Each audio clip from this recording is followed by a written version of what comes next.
พี่น้องเอ้ยปีนี้จังแม่นโศกบ่เข้าคางแท้น้อโศกต่างลางจังแม่นสาตาต่างลางล้มผู้สาวก็ถึกแต่สาวแม่ห้างเอาแม่ห้างมันสลาดเสลียวเตาะบาดเดียวก็ล้มลงปางงางพี่น้องมื้อนี้ก็อยู่กำไห้กำนาแต่เศร้ากามาเบิ่งเข้าให้เข้าหน้ามาจอบเข้าให้เข้าหน้าก็เขียวงามเต็มทงทุกคนในบรรยากาศที่สวยงามวิวสวยๆมาฝากพี่ตอนน้องในบรรยากาศแต่เศร้ามื้อนี้ก็ดี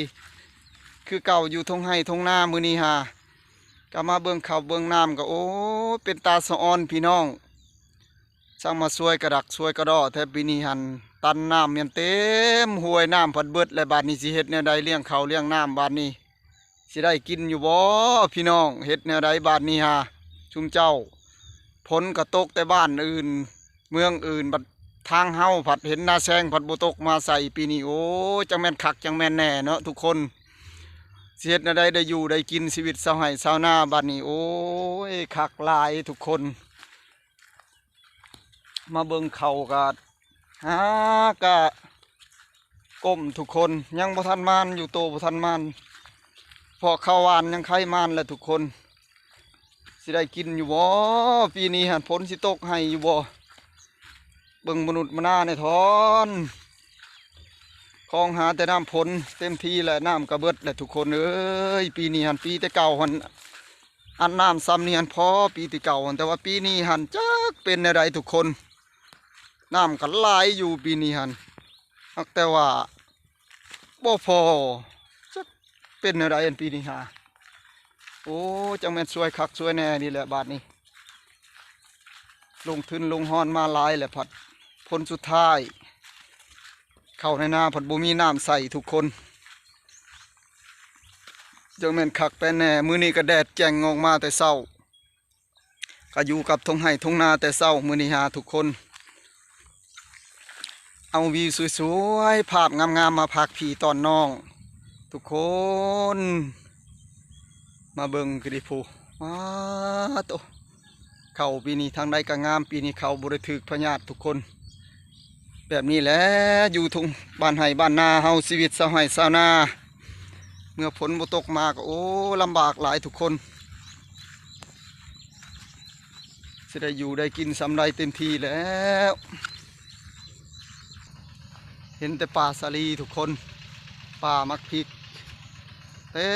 มไปเบิดแต่ว่าน้ำก็หมดแล้วบ่มีอันแน่สิฮดบาดนี้เฮ็ดจังใดทุกคนมักเพชรกับมักพริกก็กำลังมากน้ำพัดเบิดเลยวันนี้จะพาพี่พาน้องเขามาเบิ่งน้ำในห้วยว่ายังหลายยังมีซำใดทุกคนมาเบิ่งกันเลยทุกคนมารีวิวให้ทุกคนเบิ่งก่อนน้ำกระเบิดแล้วทุกคนโมมียังเลยผูกมดบานนี่ทางนั้นเพิ่นกระดูดปลาเลย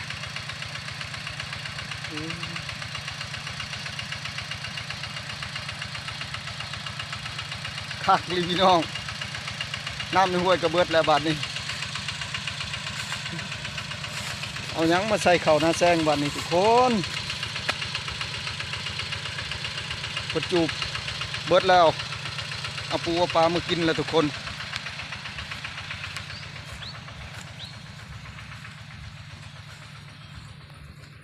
เช้ามื้อนี้ก็มาปิดมักถั่วก่อนทุกคนโอ้ยมักถั่วก็ขี้ร้ายหลาย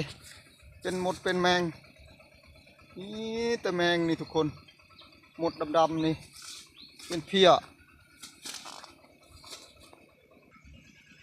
มาปิดมักถั่วแล้วก็สิกลับบ้านแล้วทุกคนสวยแล้วตอนนี้ฮะมื้อนี้ก็มีเวียกมีงานสิไปทุกคนเพราะมันสวยแล้วเบิ้งมักถั่วนี่ก็มากอยู่ลาอยู่กินถั่วก่อนทุกคนถั่วก่อนปีกถั่วก่อนอีกถั่วมาต่ำก่อนกระบอกมียังมากมายทุกคนอาหารบ้านเฮากับซัมนี่ละโอ้ยหมดเวียดนี่ก็ลายหมดเวียดทุกคนเคยเห็นบ่หมดเวียดแบบได้หมดเวียด หมดเวียดมันเป็นสีดำๆทุกคนเห็นแล้วนี่ไตไปอยู่นี่ตามหมกถั่วตามยังเฮาขามันแห้งมาใส่หลายมันลุมมาแบบโบย่านโอ้เขาเอิ้นว่าหมดเวียดแกไปเลยหมกถั่วเนี่ยก็บ่ได้ออกมาหึงเลยก็บ่ได้ปิดทุกคนวันนี้ก็มาปิดหมกถั่วเมื่อตำกินเศร้ากับปิ้งปูปิ้งปลาทุกคนก็โอ้ถึกจังหวะกินกับปิ้งปูปิ้งปลาบรรยากาศงามมาดูดปลามื้อนี้ฮานมาดูดปลาแต่เช้ามื้อนี้ฮะน้ำบกมาแล้วพี่น้องเอ้ยเฮ็ดนะให้เฮ็ดนาแซงกับน้ำบกแล้วเฮ็ดอะไรบ้านนี้มีแต่มาดูดกินปลาแล้วในยามเช้ามื้อนี้ฮะออกให้ออกน้ำมาเบิ่งน้ำจนบ่มีในห้วยนี่เฮ็ดอะไรเข้านาแซงฝนก็บ่ตกปีนี้ฮะโอ้ยเพิ่นบ่เบิ่งบ่เบิ่งเลยบ่เพิ่นเบิ่งอยู่เนาะเอาแต่ว่าตกบ่จักฝนหั่น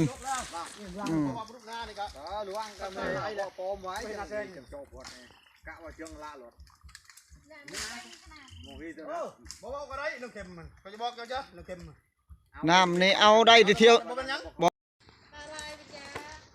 ป้าไหนมันจะใช่ดีบุแมนป้าพญานาคบ่พญานป้าพญานาคแล้วมันบุแมนดอกป้าในของป้าไหนมันก็เห็นแหละป้ามีเจ้าของหันมันบุมีดอก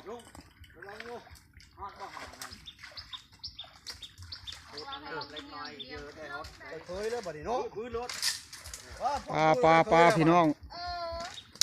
ปลาบัวลายปีนี้ฮะเห็นอยู่หักบัวลายปลาฮะบ่มีปลาลายทางเทิงเพิ่นก็ใส่โง่พุ่นโอ้ปลดนี่เก็บไหมปลดนี่เอาแม่ลุงปลดนี่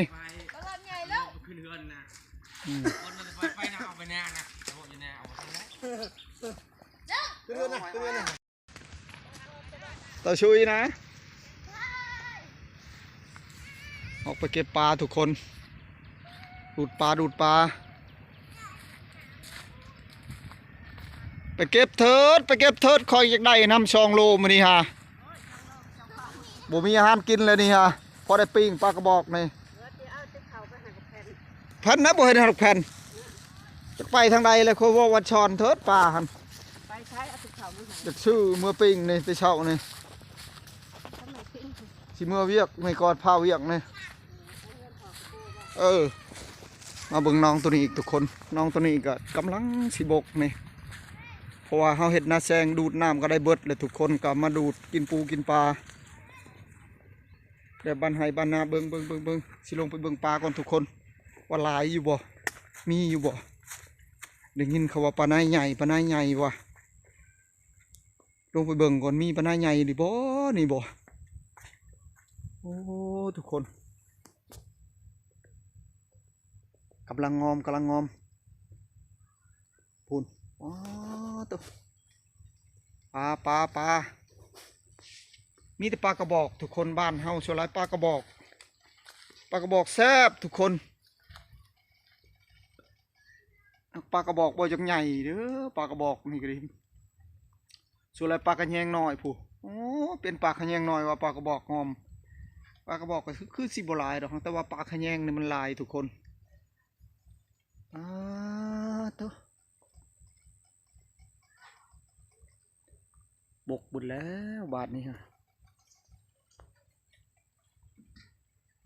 บกบุญแล้วทุกคนเพราะว่าเจ้าของดูดเพิ่นยังไปกินข้าวปั่นข้าวเศร้าจังหน่อยเพิ่นก็สิลงมาเอาแต่เศร้าบ่าวของผมก็ได้สั่งน้ำเพิ่นนะทุกคนบ่หลายดอกเอา2 โลพอได้กินพอได้ปิ้งเพราะว่าของอยู่ของกินบ้านเฮากะพอได้อยู่ได้กินหาตามห้วยตามห้อง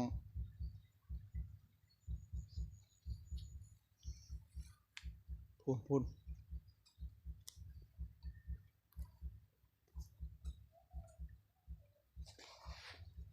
ส่วนว่าคลิปฮอดนี่กะจะได้จบสำนีก่อนทุกคนจะได้กลับบ้านก่อนทุกคนขอกราบคำว่าสบายดีทุกคน